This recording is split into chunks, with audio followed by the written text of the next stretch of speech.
The views and opinions expressed on this program are not those of Norfolk State University or WNSB-FM. Thank you for listening. It's Hampton Roads Voices on Hot 91.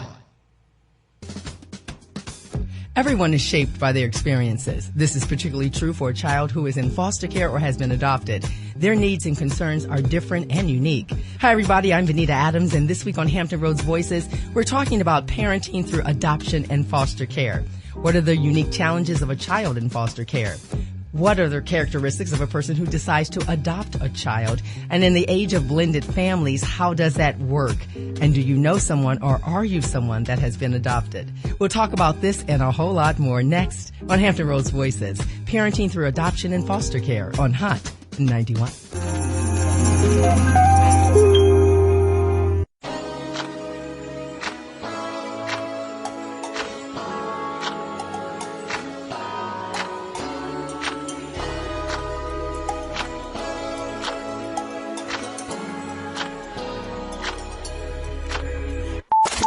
It's Hampton Roads Voices on Hot 91. Welcome, everyone, to Hampton Roads Voices. Today, we're talking about how our experiences are shaped through parenting, through adoption and foster care. All month on Hampton Roads Voices, we're looking at different aspects of parenting. And today, we are looking at parenting through adoption and foster care.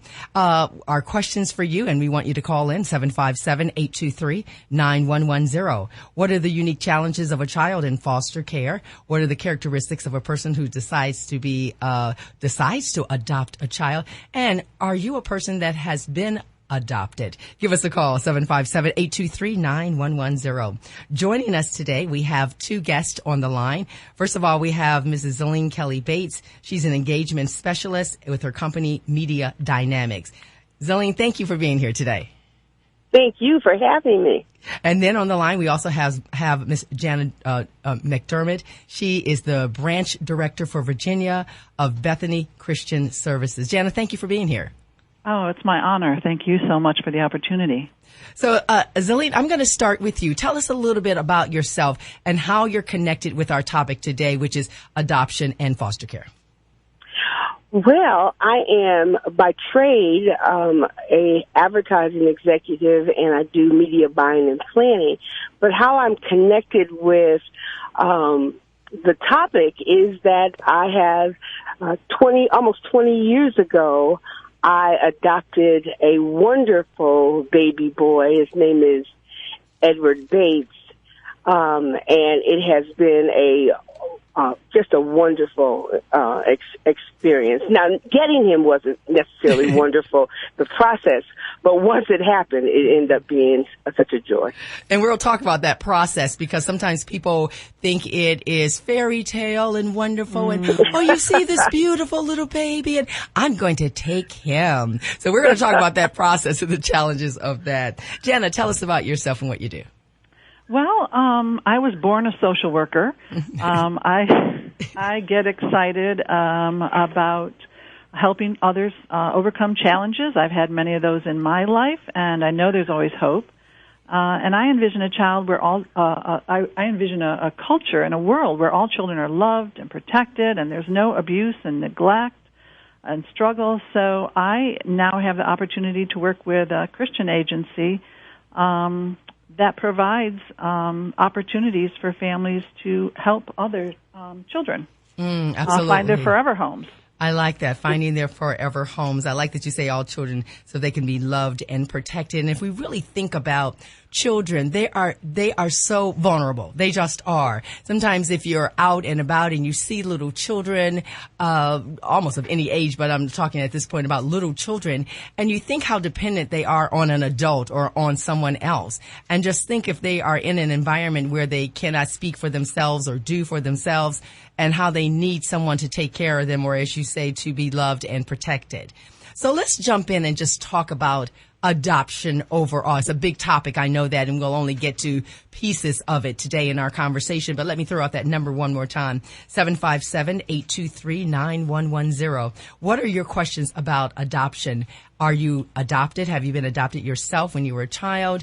Are you thinking about adoption? And what questions do you have? 757-823-9110. So I'm going to start with you, Jana. Can you define adoption? It may seem like, oh, of course, everybody knows what that means, but let's not assume that. Define that for us, please. That's a great thought, and that's really helps to bring awareness to the whole work that revolves around adoption, because it is both heartwarming and heartbreaking at times. And we often think, like you said, the puppy dogs and roses of the little baby that's coming into the family that has struggled with infertility or has wanted to grow their family through adoption. We oftentimes forget that there is a birth mother and father and family on the other side that is struggling with grieving and loss. So, adoption is really about caring and loving each other and building a relationship that was not the way people planned it, but it's an opportunity nonetheless to create and redefine family. And are there Jana, any typical circumstances, and I use that word tentatively, typical, because there are no typical people, but any particular circumstances in which a child is in a situation where they need to be adopted? Well, we've noticed that there's about 3 different types of adoptions that happen, where it's either a young person who, for them, this unplanned pregnancy is a crisis in their lives, and this is just the main problem that they have not prepared for. And so that's about a third of our young birth moms. And then there's some in the middle who are just struggling with their current situation, maybe have multiple children, and are just needing help just to get by with what they Jana, have. go ahead.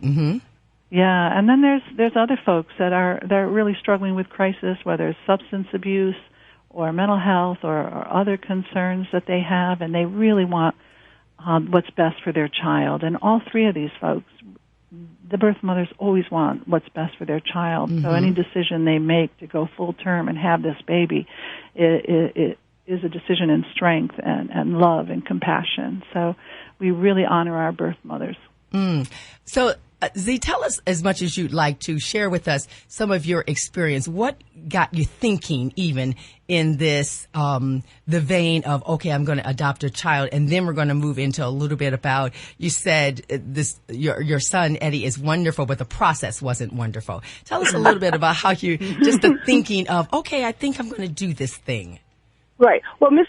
McDermott touched on my story in that I struggled with infertility and actually went through an IVF process 20 years ago when it wasn't as good as it is today. And so I was able through IVF to get pregnant, but in the 6th month lost twins a week apart. So I was excited to be pregnant. I was saddened when I lost the babies, but I did not want to do IVF again. Didn't take away the idea that I wanted to be a mom, but I knew that it would be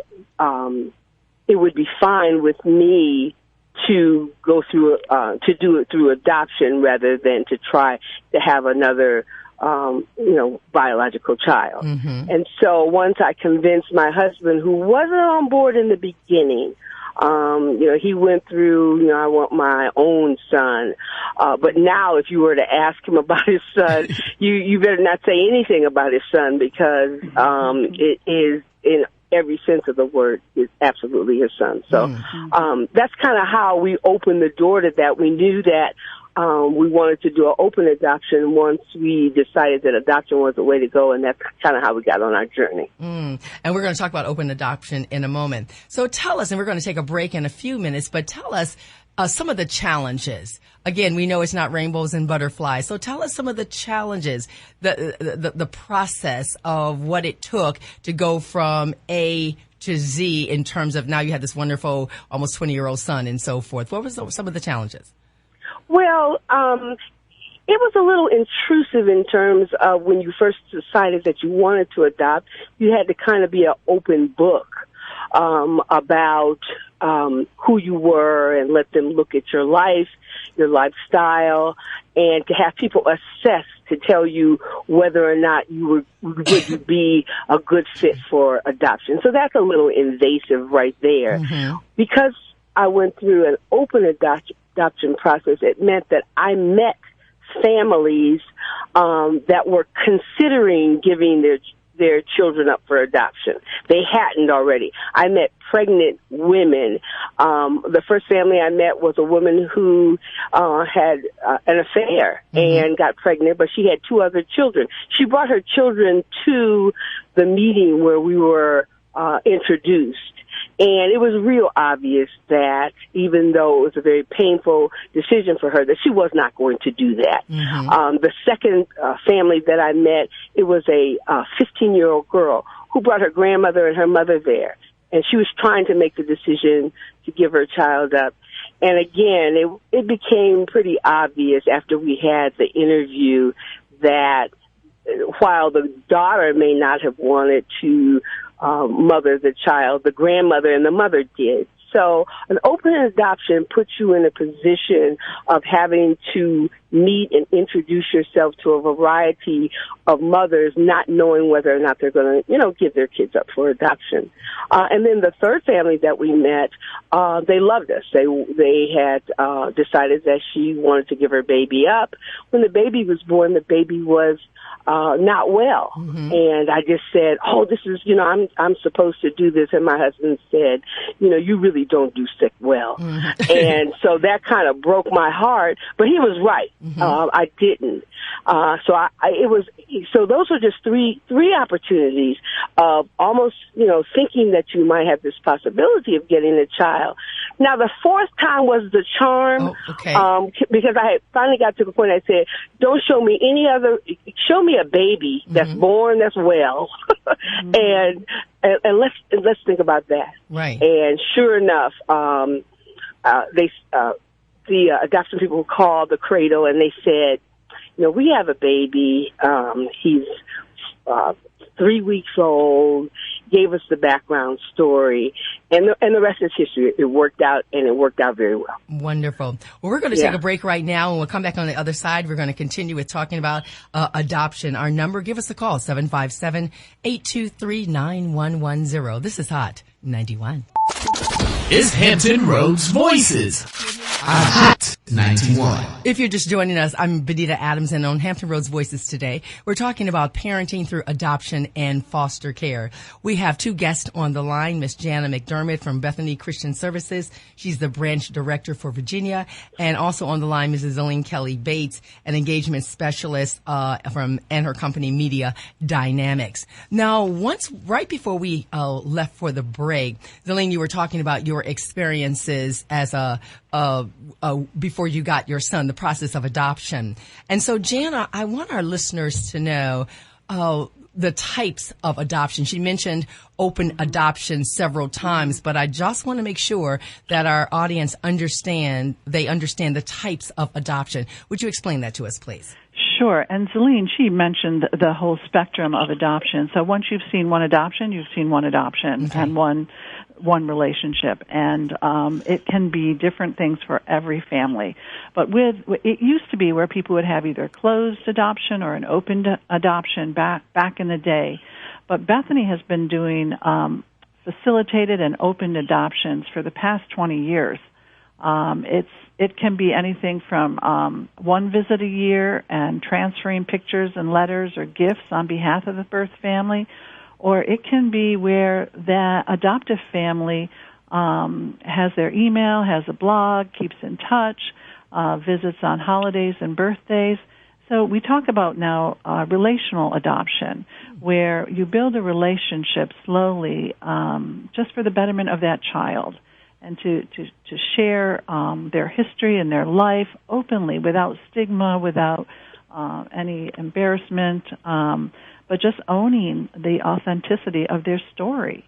So it's so interesting that you use the word stigma, because I'm going to assume that there used to be a stigma on either adopting a child or giving a child up for adoption. And you're saying that so many times nowadays in terms of that people, it's not a secret anymore. It doesn't have to be a secret. Is that what you're saying, Jana? Absolutely. And we really have reframed how we even talk about it. We don't say giving up for adoption, because that comes from the old orphan trains where people would hold their children up and hope that someone would take them at the train station. Interesting. So that's where that give up for adoption. And these people aren't giving up. They are making a plan. You know, birth mothers are making a loving plan for their child. So we say if someone is making making an adoption plan for their child. Okay, I like that adoption plan. When would a family, an adoptive parent, not an adoptive parent, but a mom or a dad, biological parent, or that family, when would they not want an open adoption? You mentioned it could be blogs or a visit. There are several things that they can do. What perhaps are the circumstances when they don't want any type of relationship at all with the adoptive parent? And that happens. And if you look up Ashley Mitchell's Lifetime Healing, she has a great story about that, where initially she's a birth mother. She placed her child about 12, 13 years ago. And she said she just could not handle a relationship, you know, whether there was mental health concerns or substance abuse. So it may start out a closed adoption, but people change, people grow, they get healthier, they get curious, and they want to know. So we never close the door. We want to say that there's potential for it to be open, but there are times when the birth mother is just going through a lot, and it's okay. It's okay. And we just love them through it, and we come alongside them, and we have support groups. We have pregnancy counseling is a big part of what Bethany does. Wow, that's fabulous. And so, Z, we talked about that stigma and so forth. When did you decide to tell Eddie, your son, that he was adopted? Was he 7? Was he? You told him in a child's terms at 5. When did you tell him, and how did you tell him he was adopted? My son has never not known he was adopted. From a very, very small boy, every year we had a time where we'd say, you know, you didn't come from mommy's tummy, you know, and we would explain it as he grew up. So at 1, he heard a story. At 2, he heard a story. And then when it really clicked, it was kind of humorous. He was in school, and, you know, generally they have some projects where you have to do something about your family or relationships. And all of a sudden it clicked for him. He says, yeah, I came from an orphanage. And I laughed because I said, you didn't come from an orphanage. But at least he had made sort of the connection, and I really understood, you know, I understood that he knew that something was different. And so it just opened the door. But every year we had some conversation about it, because I didn't want him to be embarrassed or think that I didn't want to talk about it or things like that. And so I thought it was real important.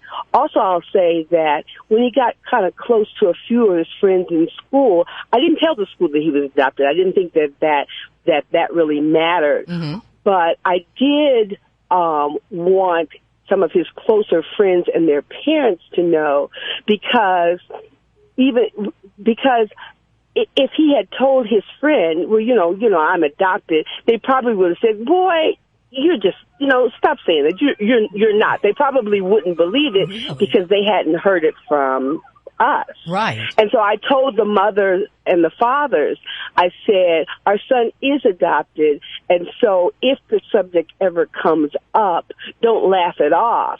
like it's not true, and that's why we feel like we should tell you so that you can help us to embrace this with him as well. Absolutely. And Jana, do you find that to be the case when in your counseling and instruction and preparedness with the plan for the parent who is going to entrust this child to someone else, that it's a good idea to tell that child? Because I've heard stories again, that, I didn't know, I found out inadvertently at 35 or at 44 that I was adopted. I thought that was my real, in quotes, real father or real mother, and nobody told me. Yeah, that is part of our assessment and training, is to plan with the adoptive families. How are you going to tell the story of your child's birth? Mm-hmm. Be prepared. Don't make it a less than or, a stigmatized, and don't let others allow that either. So one of the ways to do that is in a strength-based way is to make a life book for your child. Interesting. And have them look at that with pictures of a birth mother and of your, things that are important, some quotes, whatever, because at different stages of their life, they'll define that adoption as different. So through their life, you use a life book to tell their story, and they can tell their friends, and that's something that we encourage all adoptive families to create for their kids. So I want to talk about two things that are very important. One is, as I was doing my research for the show, it talked about post-adoption issues, managing post-adoption issues. And then I want to talk about, and as ZU touched on this a little bit during the break, the racial makeup and so forth of a child. Are there more African-American children? Are there more biracial children or multiracial children? So, Jan, I'm going to start with you. Now, I'm going to assume that, the literature, some of it says that years and years and years and years ago, and make sure that you correct me on this if I am incorrect on that adoption was not open to all people, perhaps single men or single women or gays or some LGBT, that community. Is that correct, and has that changed? That is absolutely correct. Everyone goes through the same process of a home study assessment, which Celine mentioned is an open book to your life. Mm-hmm. But once you have a stable, healthy home, you're financially supported, you have roots in your community, because no one adopts alone. You need others to come around and support you, just like any family. So it's really about building a family, building those support systems, make sure that when there are troubles, that you have people to go to, you have professionals to go to. We see all types of families adopting these days. Absolutely, and that's fantastic. So, is there? Give us the numbers in terms of, if you can. I'm sure from state to state it may be a little bit different, but in terms of so many the percentage of African American children or biracial children or white children or Asian children. Can you break that down just a little bit for us? Well, I just looked up, I'm glad you asked this, before I came on, and I looked up our statistics for Virginia. Mm-hmm. And we had 46% of our 60 children this year were Caucasian, 31% were African American, 10% were Hispanic, and the rest were either biracial or not specified. Mm-hmm. So a smaller proportion. Absolutely. That's so interesting. And Z, you mentioned, tell us that little bit of story. You were saying that at one point they were saying that it costs money to adopt a Caucasian child, black kids for free. Sure. Tell us that little anecdote, because I think our listeners will find it fascinating. Yeah, when I adopted, I went to an open adoption agency called The Cradle, and at that time, you didn't have to pay for African American babies. They were giving them away. Wow. So I didn't pay one nickel for my son except for $750, and that was the legal fees to file the adoption papers. But if you wanted a Caucasian baby, and many people did at that time, it was between $10,000 and $12,000 to adopt. Now, since then, things have changed because people are adopting internationally. Caucasians are adopting African American babies. And so, but there was a time when, Caucasians wanted a Caucasian baby, and so it meant that you had a lot of African American babies, unfortunately, if they didn't, left to, sort of struggle to get them adopted. So, I got my son at a good time because, I don't know if I would have had $12,000. He's worth it, but I don't know that I would have had it at that time. Yeah, $12,000 just to get him, and then all the other thousands and thousands to raise him and send him to college. And Absolutely. Yes, kids are very expensive. Let me give the number out: 757-823-9110, 757-823-9110. What are your questions about adoption today? Were you adopted? Have you adopted a child? What about open adoption? Give us a call and let us hear your thoughts. 757-823-9110. So, Gianna, many people, as Zilleen mentioned, are adopting internationally. Is there, what is the thinking behind international adoption versus adopting in the United States? Is it easier? Is it less costly? It's way more complicated, way more costly. Because you actually have to travel abroad and spend time in that country. And more countries are choosing not to do adoptions outside of the country. But we have a special program, Bethany, globally in China has what they call the Bamboo Project. And they adopt children out of institutions because the children have Down syndrome. So there are some amazing parents in the U.S. who are actively adopting these children so that they can get the services that they might not be able to get from an institution. So wow. We're very proud of our Bamboo Project. That is interesting. And is it, have you seen it change over the years in terms of the different races wanting different types of children, not just Caucasians wanting Caucasian children, African-American parents wanting African-American children? Have you seen change over the years? Absolutely. People used to be, gender or race specific, and now they just love on a baby. So they are usually open to any race, any ethnicity, any gender. They just want to love on a child. They just want to love on a child. We have a caller on the line, ladies, so let's go ahead and go to our caller. Caller, you're live on the air. What is your name, please, and where are you calling from? This is Tony. I'm calling from Chesapeake, Virginia. Okay. What is your question or comment, please? Hey, I was listening to the show, and I'm 50 years old, and I was adopted at 6 months, and my brother was adopted. He's Caucasian. My sister is Indian and black. She was adopted, and my other sister was adopted and she's black. Interesting. How did that change your perspective on what it means to be a family? When we grew up, that's all you know. We didn't have a different perspective.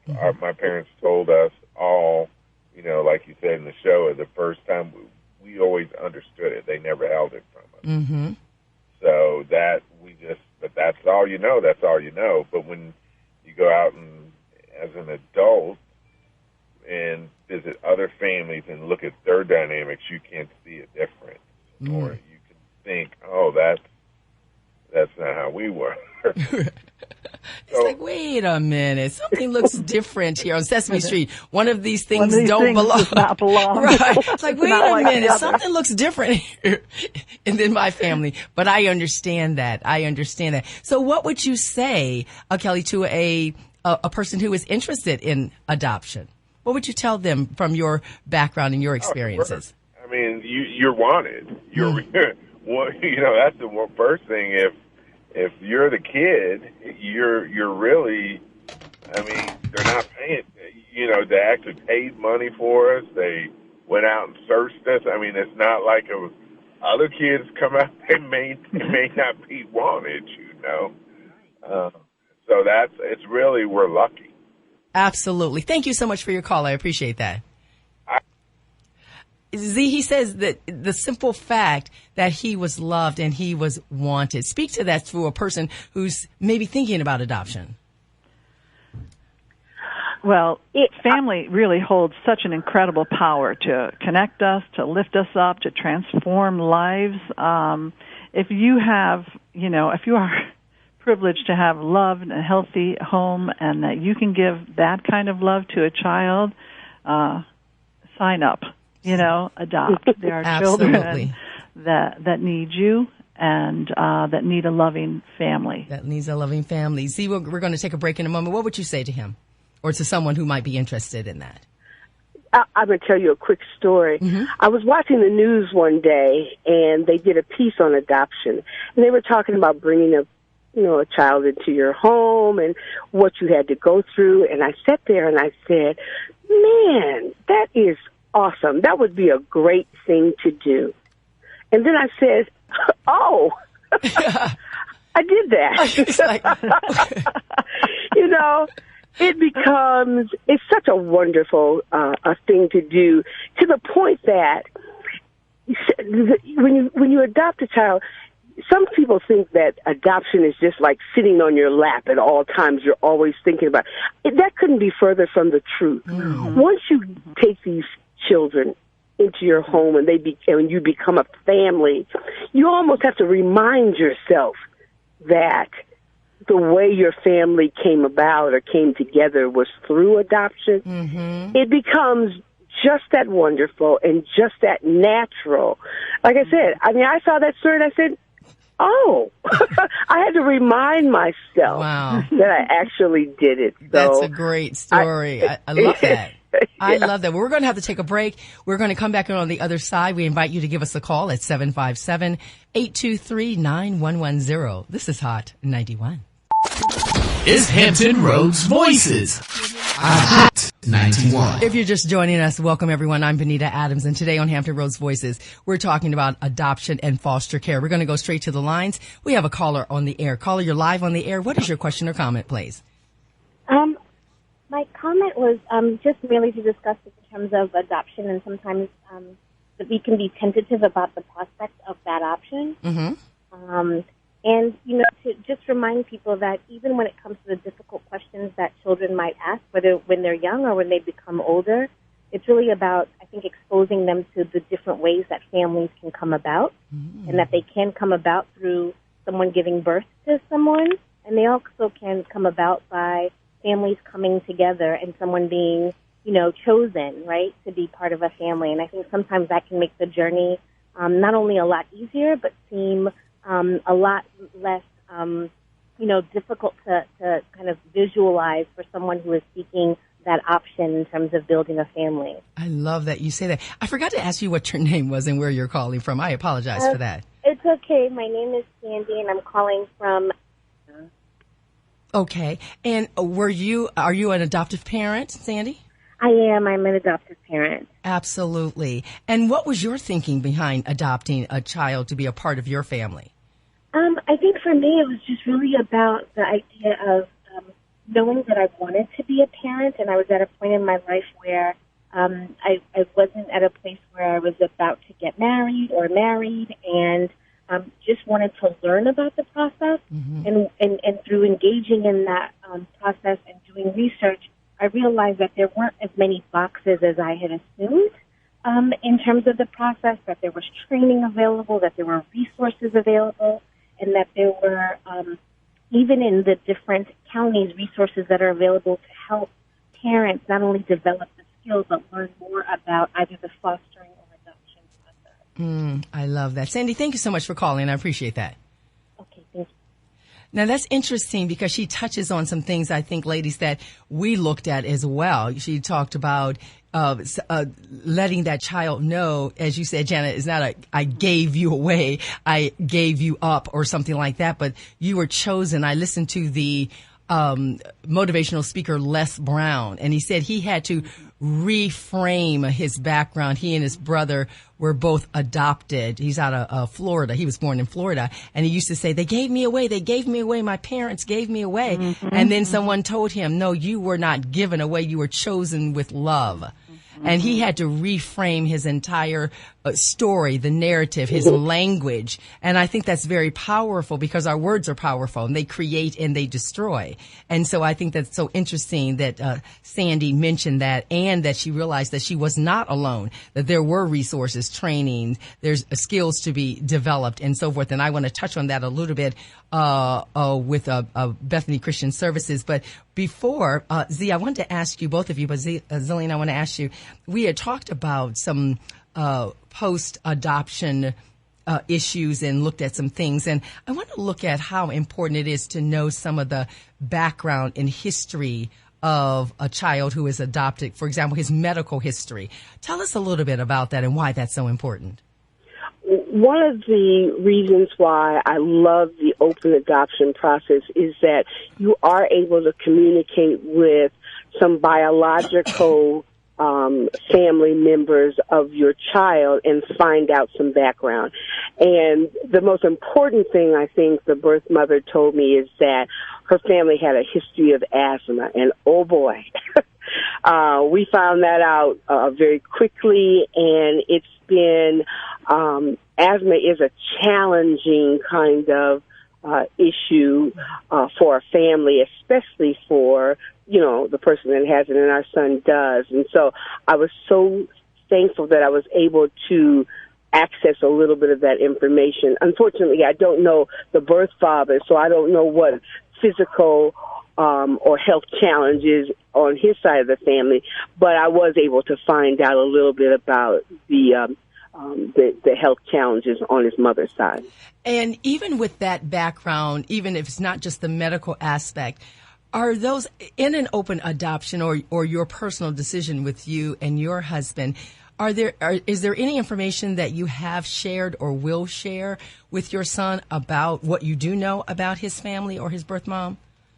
Well, it's funny that you would mention that. You always know that the day is going to come when, especially if you've been very open with them and saying, if there's anything that you want to know or if there's anything that I can help you find out, let's not go to Jerry Springer. Let's just together, find out the information that you want.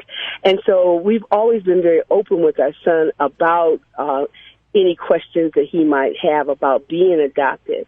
And so just about 3 months ago, I was having just the worst week I could ever have, work-wise, school-wise. And as the week was winding down, it was a Thursday at about 2 o'clock in the afternoon, I get an email, a text. That's what those kids do. I got a text from my son, and it said, I'd like to find my birth parents. And then it said, he sent me a follow-up, I think it might be interesting. And of all the weeks, it was just like, are you kidding me? Not today. Not today. Not today, honey. Not today. But, so I quickly contacted the cradle because I hadn't heard from his mother in many, many years. But I wanted to get back with him with an informed answer because I always want him to be able to talk to me about the process, and I don't want him to think that he's rocking my world by asking me those questions. Mm-hmm. So I quickly called the cradle where we adopted him from, and they directed me to their website and told me how to access the information.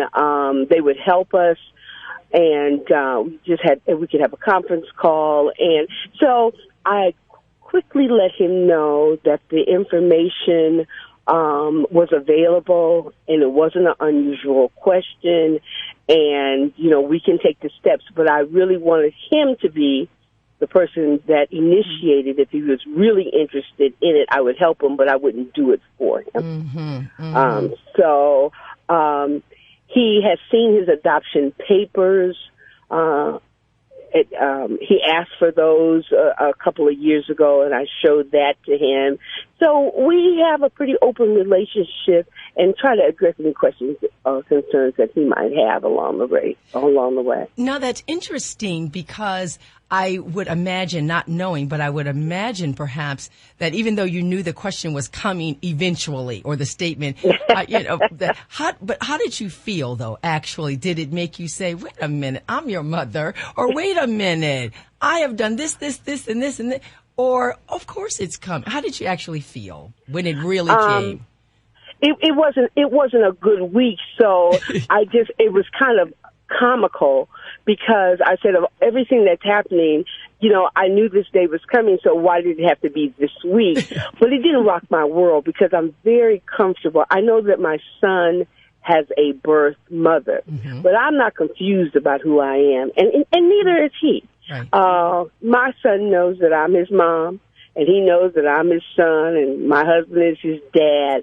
So I don't think that it wasn't upsetting to have to think about it. You just don't know when that day is coming. And you just have to make sure that you're as helpful as you can be. Because what you don't know is what made it today, what happened today that made you want to ask me this. Absolutely. And so it wasn't about me. It was about him. What was going on in his head and in his heart, and could I help him with that? Because I am very comfortable about my role as his mother. And I think that's important to say, because it inevitably that question will be asked, you assume, but to know, no, it's okay, but I know who I am. Right. Jen, our caller Sandy had mentioned a couple of things, and we don't have that much time left, but she talked about how she realized as a single woman, she didn't necessarily want to get married, but she knew she wanted to bring a child into her home to create part of her family. And she said that she felt comfortable that there were resources and training available. Tell us a little bit about some of the resources and the training from Bethany Christian Services, please. If you go on our website at bethany.org, Virginia Beach, or any of our 3 locations, Richmond, Fredericksburg, there is a whole host of resources there. But what happens when someone is interested like this? They can come to a free information meeting that we hold every month in our office. Our next meeting is June 10th if they're interested, for an adoption information session, and it's the second Monday of every month in Virginia Beach, and they can get information there. There's a lot of stuff on our website that helps them ask the right questions about, is this right for me, and what type of adoption. And you also mentioned the social medical history, and that's something that is a huge part of our pregnancy counseling program. We do as much extensive background, get as much information, and we write that information with the child in mind, because that child is one of our clients. So when we're gathering information, we have that child in mind. And I can tell you one quick story about a family who adopted a child, and the child was always spilling their milk or tripping over things or knocking something down, and they happened to have an open relationship.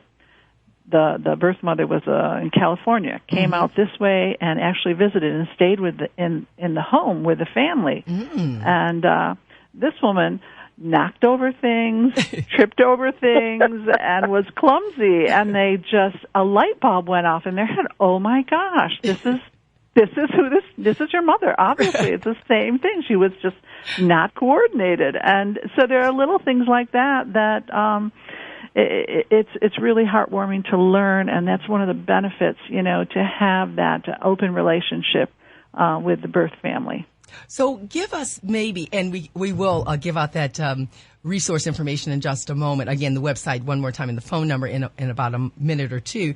But give us 2 or 3 things that you would say these are 1 or 2 of the things that are, I believe, most important for a person who is considering adoption, or even after adoption. They need this and they need this.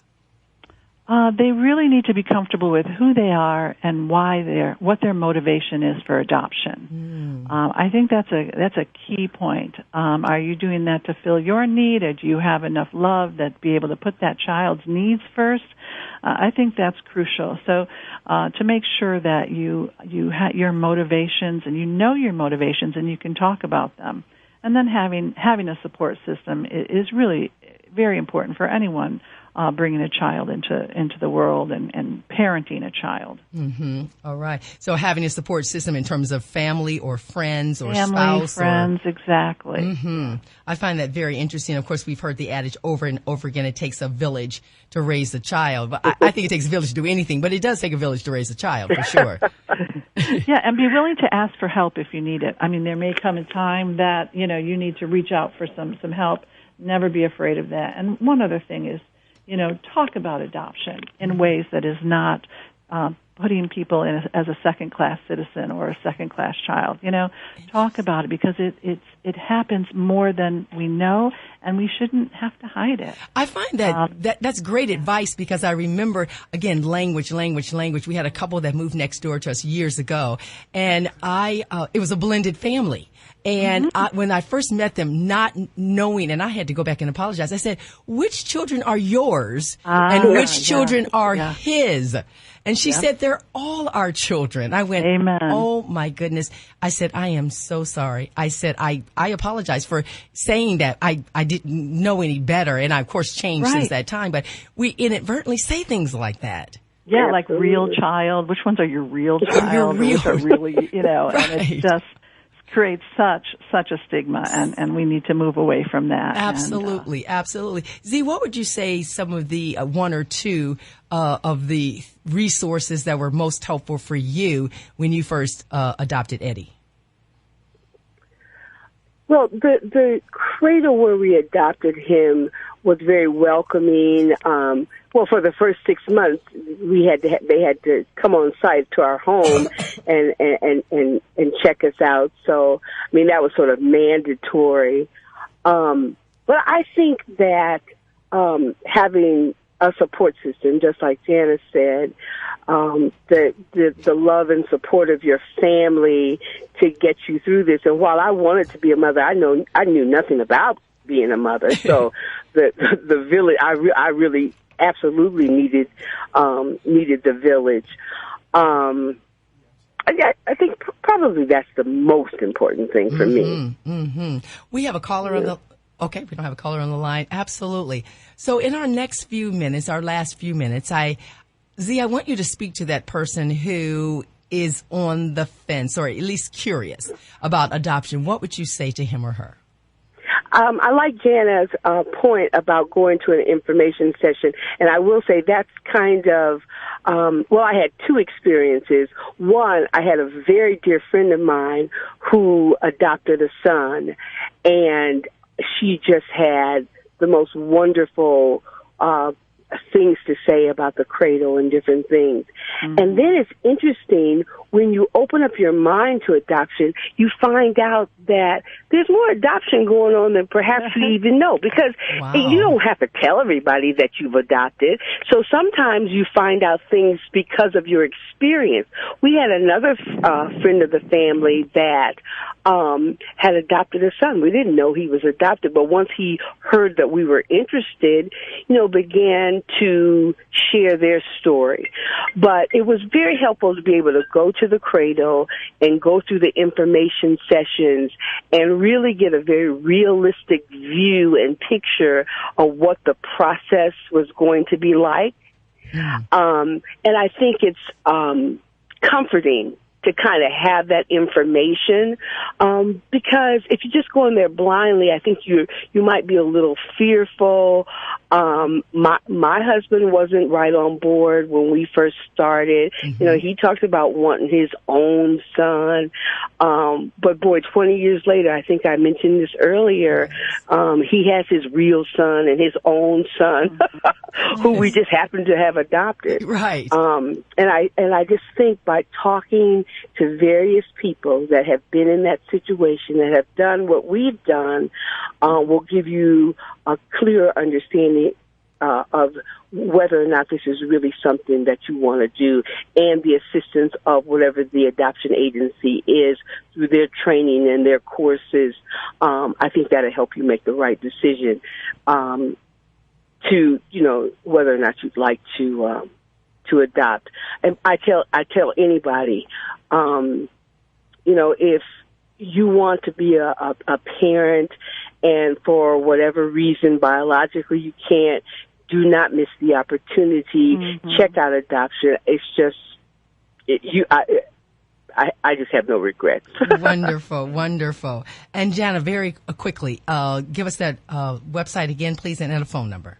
It's Bethany.org, Virginia Beach, and you can call our Virginia Beach office at 757-499-9367. Our next meeting will be Monday, June 10th at 7 o'clock p.m. And our address is on Independence Boulevard, 287 Independence Boulevard, Suite 241. Fabulous. So we've just heard from Ms. Jana McDermott, Bethany Christian Services, the branch director for Virginia. Jana, thank you so much for your insights today. I appreciate you being on the show. It's my honor, Benita. Thank you so much for having Bethany. You're quite welcome. And Mrs. Zillian Kelly Bates, engagement specialist, owner of Media Dynamics, and proud adoptive mother. Thank you for being on our show today. Thank you. It's my pleasure. All right, ladies, and we will be right back. Is Hampton Roads Voices.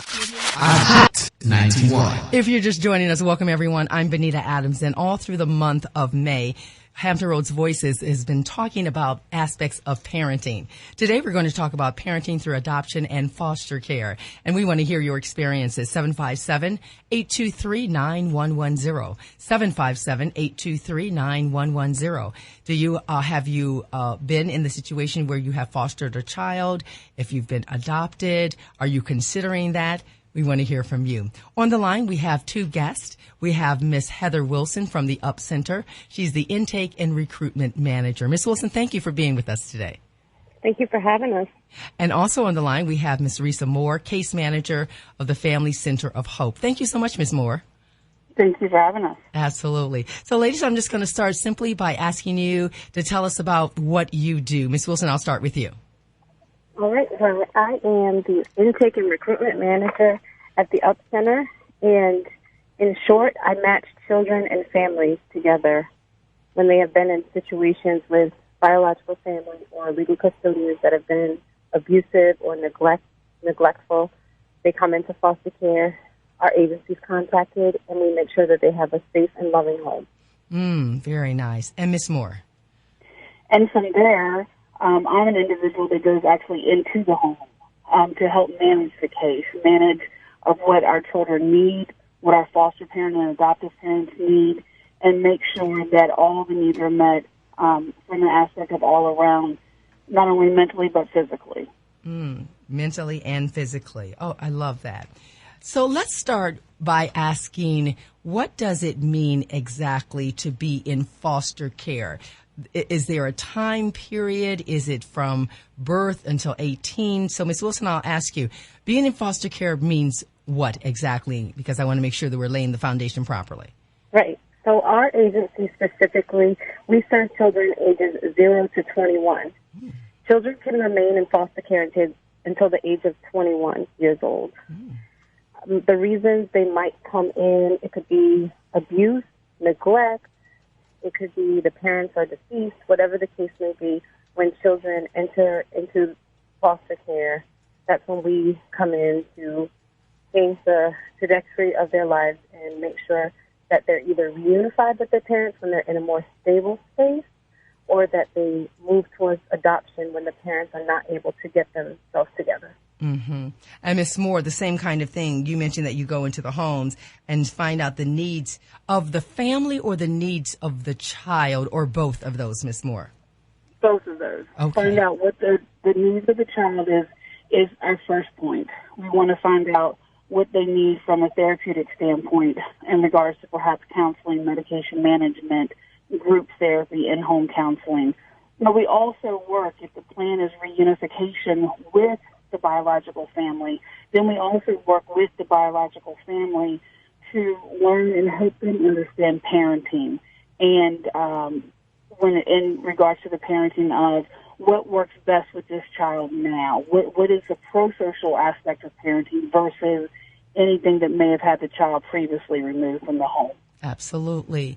And when a child is placed in foster care, is it Child Protective Services that does that? A parent can't say, I no longer feel that I'm able. I should ask the question. Can a parent say, I no longer can care for my child, I need to place him or her in foster care? Or does perhaps a Child Protective Services take that child out, or a caseworker? How does that child get in, if these are some of the circumstances, as you mentioned, abuse, neglect, the parents are deceased or so forth? How do they get in foster care? Actually, both ways. Okay. The majority of our referrals do come from social services, where perhaps there has been a CPS investigation and the child needs to be removed from the home for one reason or another.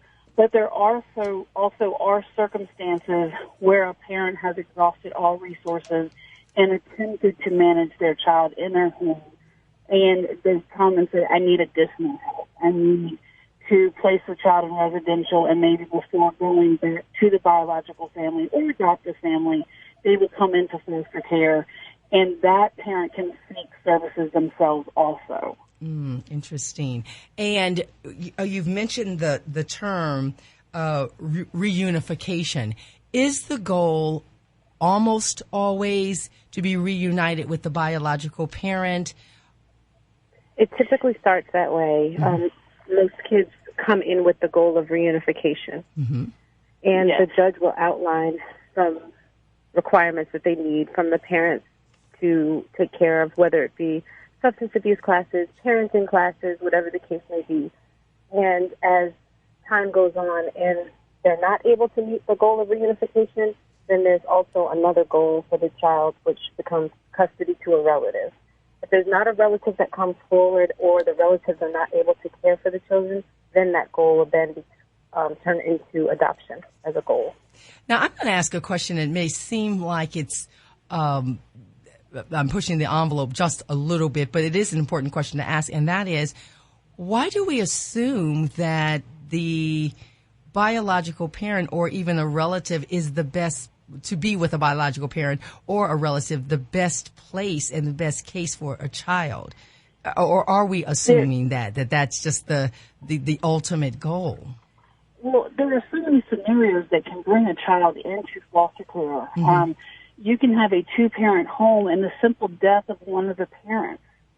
And then you have a single parent now trying to raise a child who's also grieving the loss of their spouse. And perhaps things are not occurring. The child's not going to school. The biological parent isn't taking care of themselves also. So therefore, if the child is placed into foster care, the system also gives that biological parent a chance to go to counseling themselves and to be able to address their loss.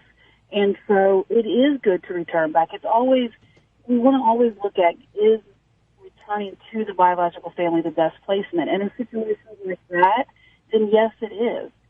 Sometimes it's not, but that's not a decision that can be made immediately. Okay. Absolutely. That's very interesting in that. I'm going to give our phone numbers out, 757-823-9110, 757-823-9110. We're going to take a quick break, and we're going to come back on the other side and continue talking about foster care. This is Hot 91. It's Hampton Roads Voices on Hot 91. Welcome back, everybody. I'm Benita Adams, and today on Hampton Roads Voices, we're talking about parenting through adoption and foster care. We have two guests on the line with us today, Miss Heather Wilson from the UP Center. She's an intake and recruitment manager, and Miss Risa Moore, a case manager from the Family Center of Hope. And so, ladies, before the break, we were just giving some background and so forth in terms of what it means to be in foster care and some of the needs and so forth. And I had asked you in terms of how is it that a child finds him or herself in foster care. So let me give our number out. It is 757-823-9110, 757-823-9110. What are your questions about foster care? Have you been a part of the foster care system? And what advice could you give us? 757-823-9110. So, Ms. Wilson, the UP Center, as an intake and recruitment manager, you mentioned what you do. Can you tell us some of the services from the UP Center? Absolutely. So we, as one of the other agency that's on the line, we provide case management services, We help with the transition back home. We also are licensed to do sponsor to adopt, so children that are placed in a home with one of our families for at least 6 months can then be adopted by that family if their goal is adoption. The Up Center as a whole, we don't just do foster care. We have over 13 innovative prevention and treatment programs, ranging from counseling to working with children with autism, literally services from 0 to 91. We have services for everyone. Absolutely. That's So amazing. we like to provide the wraparound services, whatever that child or that family needs. We like to be able to help and assess the situation as best possible, but help get them the services that they need.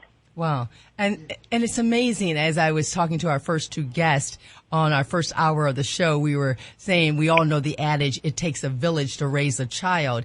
And that's case in point in what you're saying. You go from the beginning all the way through the process. And it does take a village to make sure that that child is well taken care of and loved and is in the place where he or she needs to be at that time. And so I find that fascinating.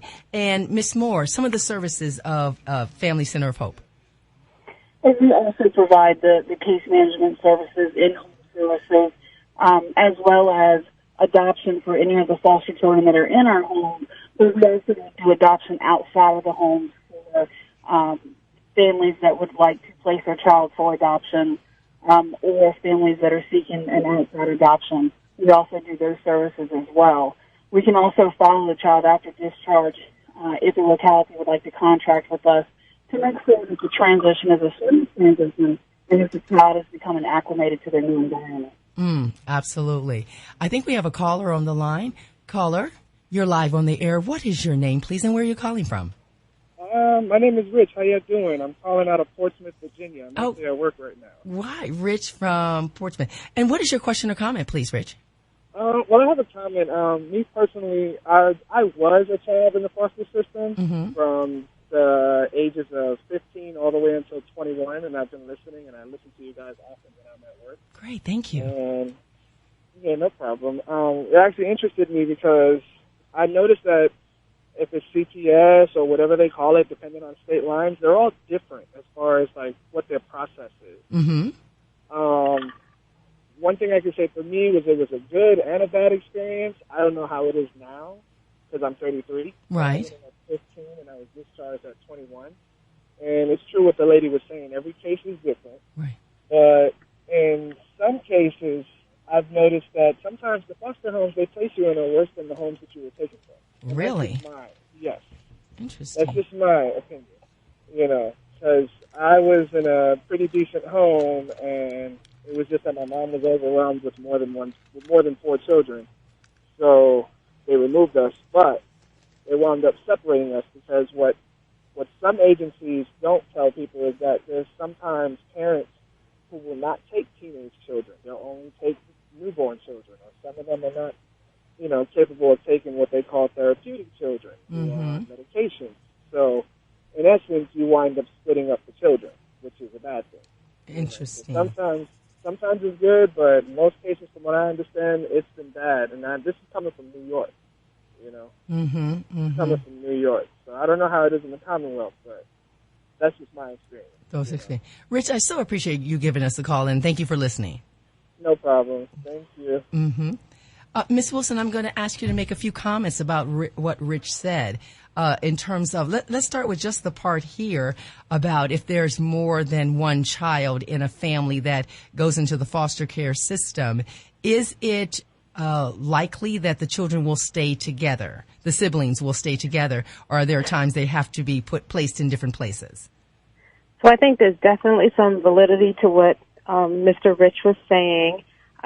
We see it in the news, so that's definitely can be the case where homes are not. The kids shouldn't be in those homes, and the people that are monitoring those homes are not doing it with the best intentions. I can tell you for sure that the Up Center is very, very picky about who we have as foster parents. You probably have heard around town, I tried to be a foster parent with the Up Center, and they told me no. We take it very serious. These are our babies. So to ensure that, we, of course, do background checks and CPS checks.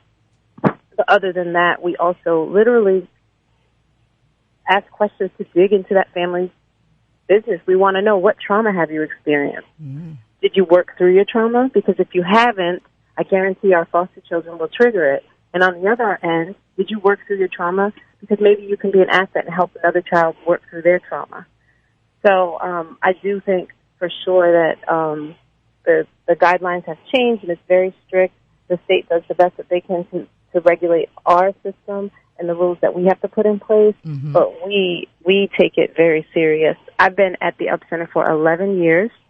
Aside from working in foster care, my oldest sister has adopted several kids from the foster care system in Rhode Island, so I don't just work in it, I live it. Mm. And I know he mentioned about therapeutic kids. There is a difference. So therapeutic kids doesn't mean that they just have medications or behaviors. It could mean that the child's medically fragile. So we are licensed as a therapeutic foster care agency, and I believe the other agency is as well, which means that we train our parents to manage those therapeutic behaviors or those therapeutic medical issues or medical concerns that the child may have. In response to splitting children, we don't believe in that. We try our very best, but you do also have to keep in mind that this year alone we've gotten referrals for sibling groups of 10 children at once. So we always try to keep siblings together, and if we cannot do that, we always try to place with families that live close together or families that foster together. So we have, let's say, one family member that is the mom, and then it's her two daughters or the aunt, so that we know that on Sunday they're at least getting together and seeing their siblings. See, that's wonderful information. Let me give our number again, 757-823-9110. Our caller, Rich, was telling us about some of his experiences. He said it was out of New York, but some of his experiences as being in the foster care system. Do you have any experience with that, or you're a foster parent? Give us a call at 757-823-9110. Now, Ms. Moore, the same question to you. Do you look at, which I would imagine that you do, look at the various homes and see the age of the child that is best suited to that home, and say teenagers only for this home and then young ones only for that one? Or do you mix and match ages in foster homes? We look at what is in the best interest of the child. The ultimate goal is first placement, last placement. Okay. Which means when we place them into a foster home, we want that to be the last time they have to move.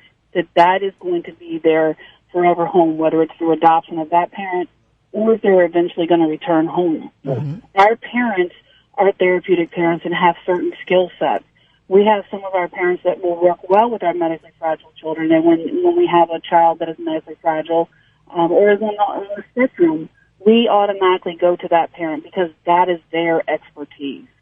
We also look at the parents of, is this parent working, is this parent staying home, and what is in the best interest of the child. I am a former foster parent, so I just don't go to work just to do the work. I've been there and I've done that, and it's very important to find that match so that the child can thrive in the environment.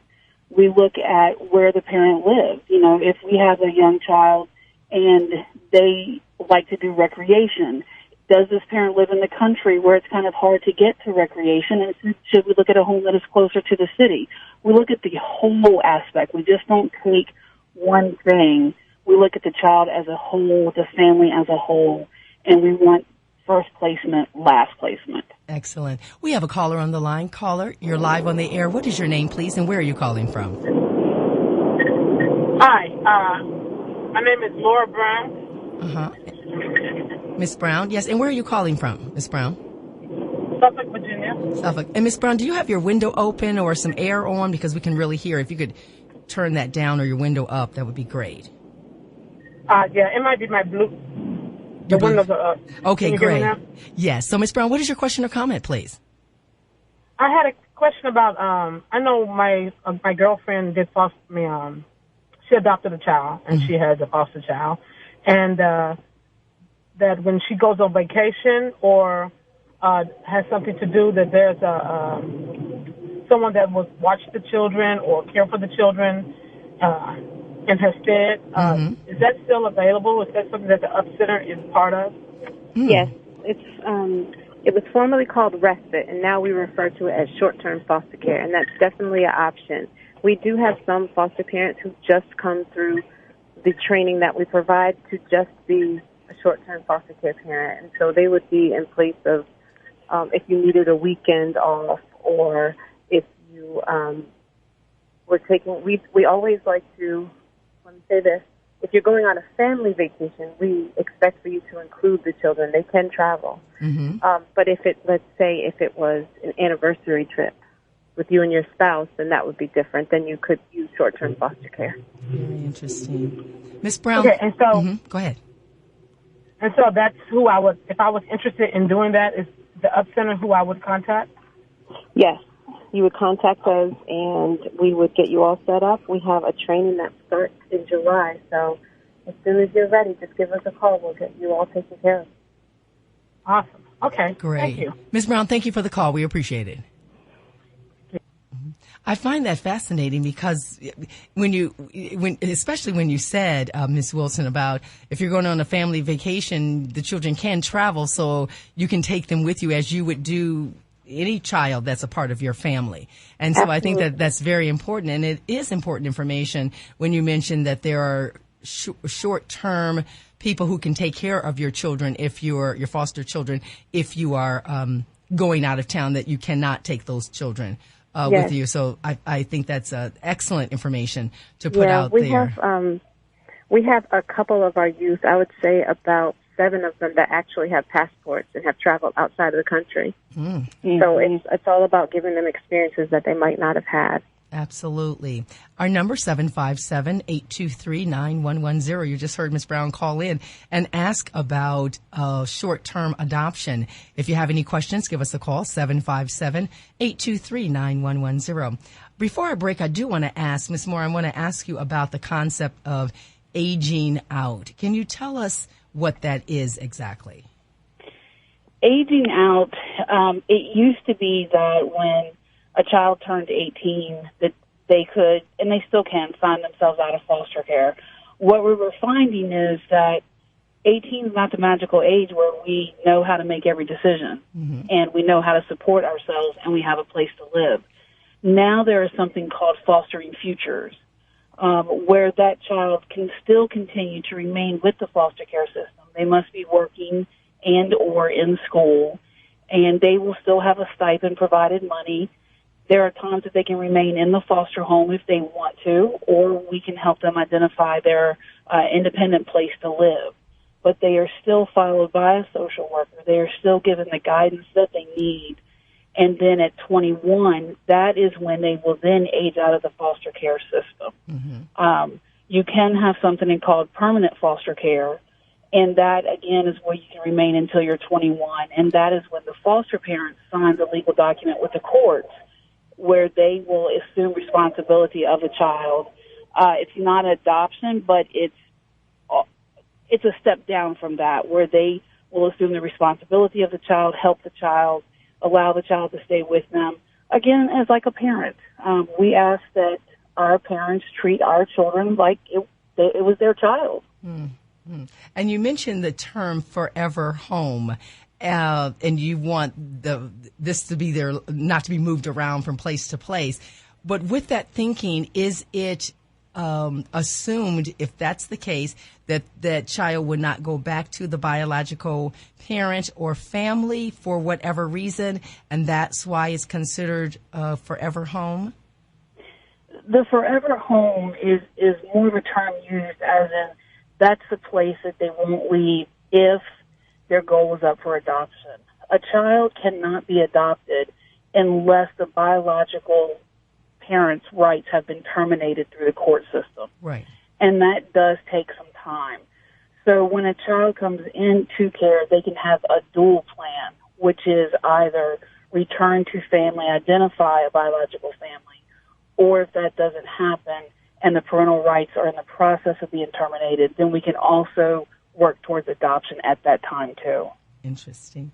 All right, we're going to take a break. Our number again to call is 757-823-9110. This is Hot 91. Is Hampton Roads Voices on Hot 91. Welcome back, everybody. I'm Benita Adams, and today on Hampton Roads Voices, we're talking about parenting through adoption and foster care. On the line, we have two guests, Ms. Heather Wilson from the Up Center and Ms. Risa Moore from the Family Center of Hope. Ladies, is there and Ms. Moore, I'll start with you.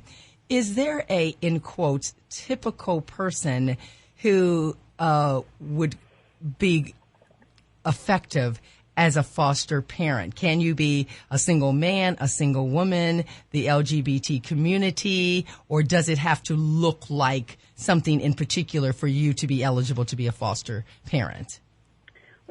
There are certain requirements by state that you have to meet. One is age. You have to be 21 years of age. Mm-hmm. You have to have a stable income coming in. And you have to be able to show proof of that income. You have to have stable housing.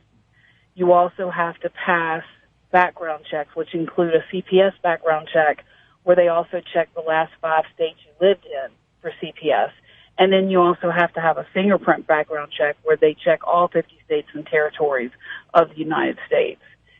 Those are some of the state requirements. Mm-hmm. And then each agency then can have certain other requirements that they want to set forth. Can you be a single parent and be a foster parent? Absolutely. I was a single foster parent. Can you, of course, married? Yes. We are in the naval area. We have military all around us. We have military families that start off, of course, with both of the individuals here and the spouses deployed. Yes, they can be also foster parents. And yes, the LGBTQ community can also be foster parents. Okay, good. And that's important for our listeners to know that, because I didn't want our listeners to walk away thinking, oh, you only could be married, sure, that kind of thing. And it's very important that they know that. Absolutely. Very good. And so, Ms. Wilson, Ms. Moore had mentioned about the aging out and going to 21, and I believe you had mentioned that as well when I asked about the Up Center, that you go from ages 0 to 21. After 21, what happens? After 21, what happens? We have had an array of situations. We do have some children that go to college, and then we have some amazing foster parents who, even without the foster care payment, they welcome the children back, and they are their forever families. And then we do have children who, the day that they turn 21 or 18 even, because at 18 they can sign themselves out of foster care. Mm-hmm. We've had some children that do that as well. Those outcomes aren't great, unfortunately. There's a couple of documentaries that feature stories about children that age out and the trials and tribulations that they face with not having a family to fall back on. So we try to prepare them with independent living skills so that when they do age out, they have the best set of skills that they need to become successful adults.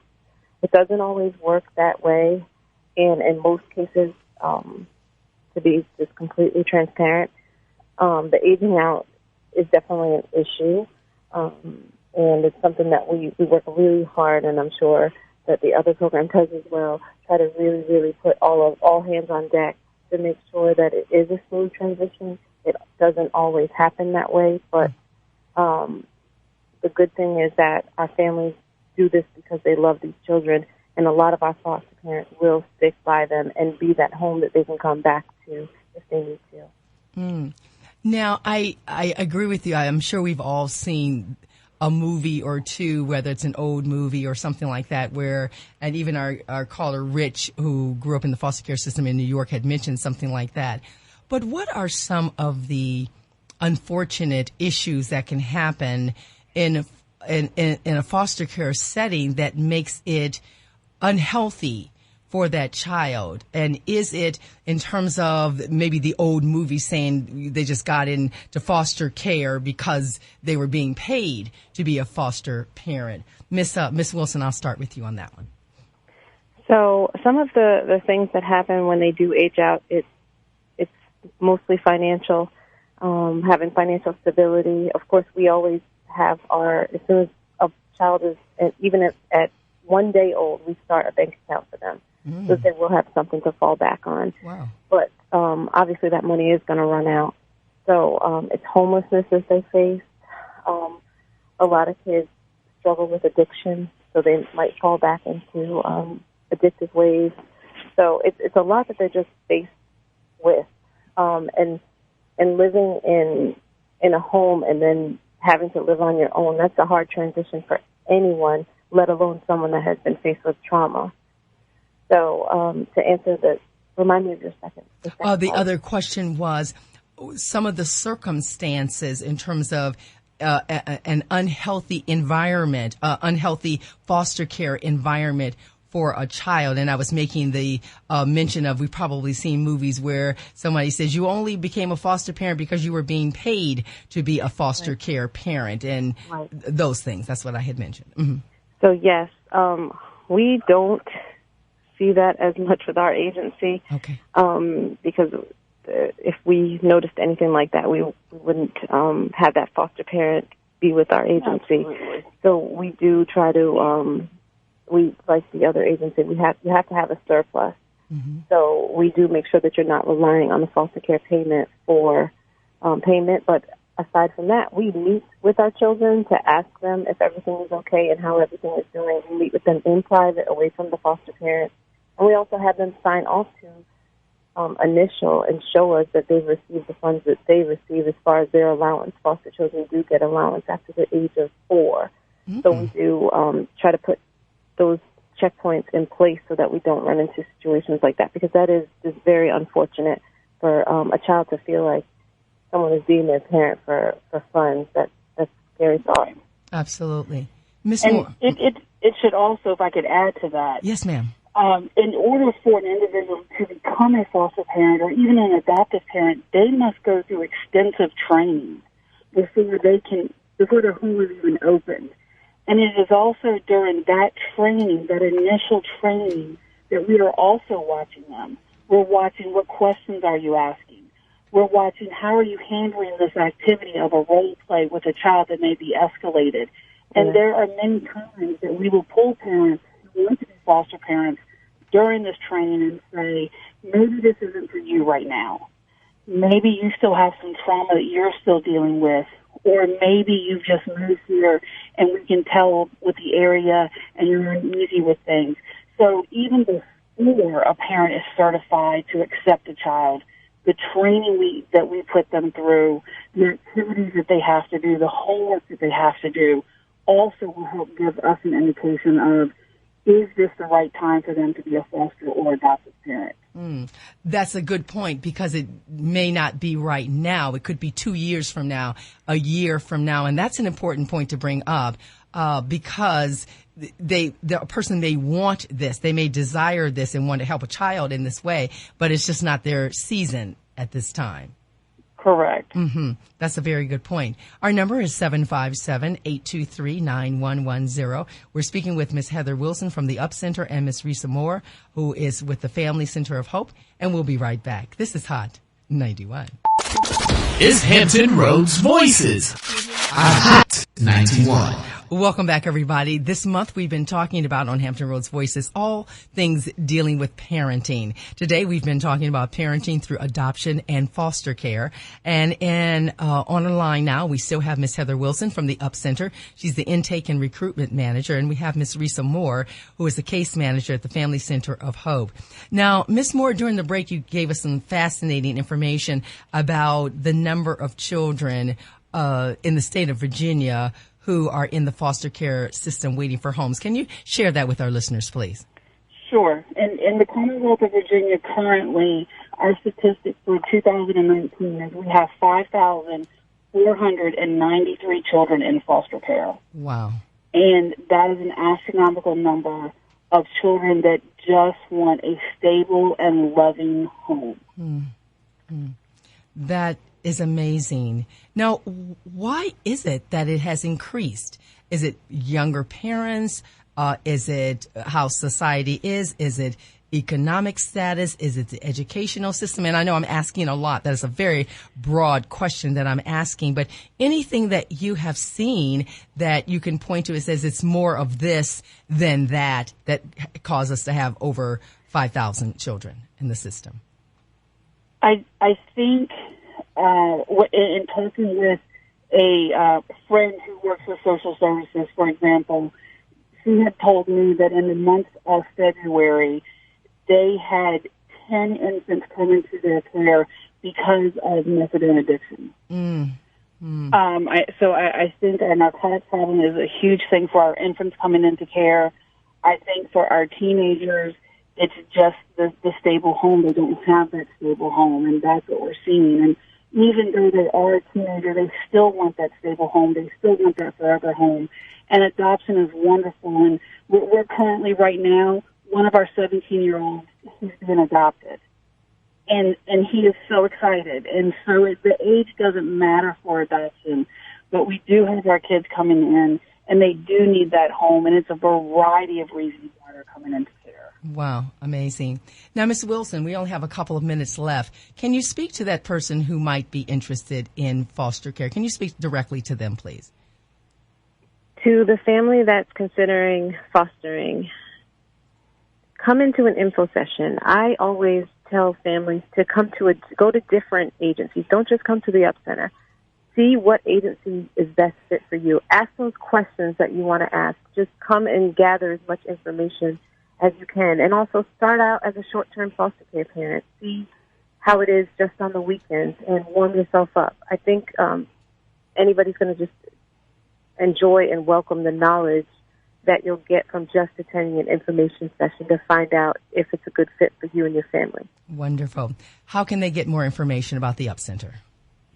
To contact the Up Center, you can visit us online at www.theupcenter.org. You can also call us at 965-8649 to find out about our info sessions. We're also on Facebook and Instagram. Thank you so much. That's Ms. Heather Wilson from the Up Center. She's an intake and recruitment manager. Ms. Wilson, thank you so much for being on our show today. Thank you so much. And Ms. Moore, Ms. Risa Moore, can you let us know how they can find out more about your organization? Absolutely. They can call us at 757-244-2828, or they can call us toll-free at 877-422-6362. Our website is hope-tfc.org, and we are also on Facebook. Absolutely. Again, that's Ms. Risa Moore, case manager at the Family Center of Hope. Ms. Moore, thank you so much for your insights today. I really appreciate it. Thank you. Okay. And we want to remind you that we are here every Friday, 5 to 7 p.m. We are talking this month about parenting. Don't forget, we do the rebroadcast every Sunday, 12 to 2. If you want to give us some topic suggestions, please feel free to email me. That's bkadams@nsu.edu. bkadams@nsu.edu. Also, we are on social media. We're on Facebook and we are on Instagram, and that's at that's onlinepilot.com. So that, of course, that is not what that is. I apologize for that. But again, my email address is bkadams@nsu.edu. That's Hot 91, online Hot 91. I apologize for that. So again, join us every Friday, 5 to 7 p.m. And don't forget, Sunday, 12 o'clock, we will be back. Thank you so much for joining us. Have a good evening. We'll see you next time.